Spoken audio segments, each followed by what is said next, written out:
என்ன தலைவர் யோசிக்கிறாரு? எப்படி பெரிய ஆளாகிறன்னு யோசிக்கிறாராம். அது பணம் சம்பாதிக்கணுமே.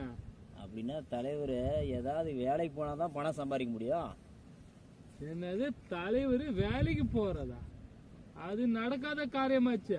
எப்படி நடக்க முடியாத காரியம்?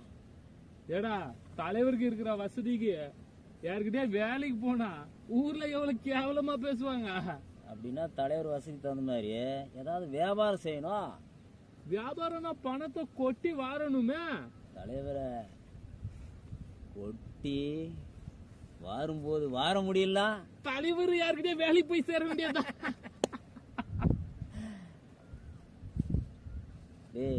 தலைவருடைய டேலண்ட்டுக்கு லாஸ் எல்லாம் ஒன்றாகாது. ஐடியா சொல்றேன். தலைவர் டாக்டர் ஆயிட்டா பேஷண்ட்டை வச்சு செய்யலாம். கேட்குற காசை பேரம் பேசாம கொடுப்பாங்க. டேய் தலைவருக்கு சுட்டு போட்டால் கூட படிப்பு வராது, அப்புறம் எப்பறம் டாக்டர் ஆவார்? டிஸ்டன்ஸ் எஜுகேஷன்ல பணத்தை கட்டி ஒரு டிகிரி வாங்கிட்டு மறுபடியும் பணத்தை கட்டி கவர்மெண்ட்ல ஒரு வேலை வாங்கிட்டா வேலை செஞ்சாலும் செய்யலனாலும் மாச சம்பளம், அதுல சைட்ல கிம்பளம் வேற. தலைவருடைய ராசிக்கு படிப்புல எல்லாம் செட் ஆகாது. சொல்றேன். டிரைவர் ஆகி நல்லா வசதியான வீட்டுல போய் வேலைக்கு சேர்ந்து அங்க இருக்கிற பொண்ணை கரெக்ட் பண்ணிட்டா மொத்த சொத்தும் தலைவருக்கு. 6வது மேல தலைவர் ஸ்கூலுக்கே போல எப்பரா டிரைவிங் லைசன்ஸ் எடுப்பாரு?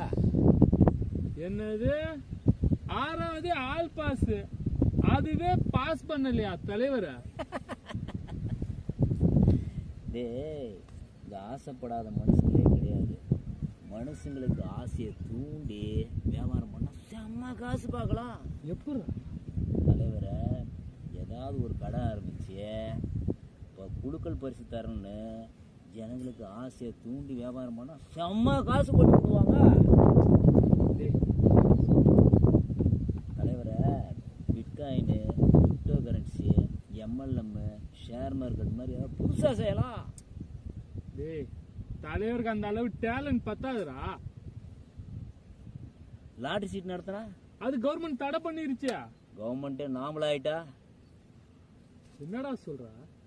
தலைவரை எலெக்ஷன்ல நிறுத்தி ஓட்டுக்கு துட்டு கொடுத்து ஜெயிக்க வச்சுட்டா கவர்மெண்ட்டே நம்புதுடா.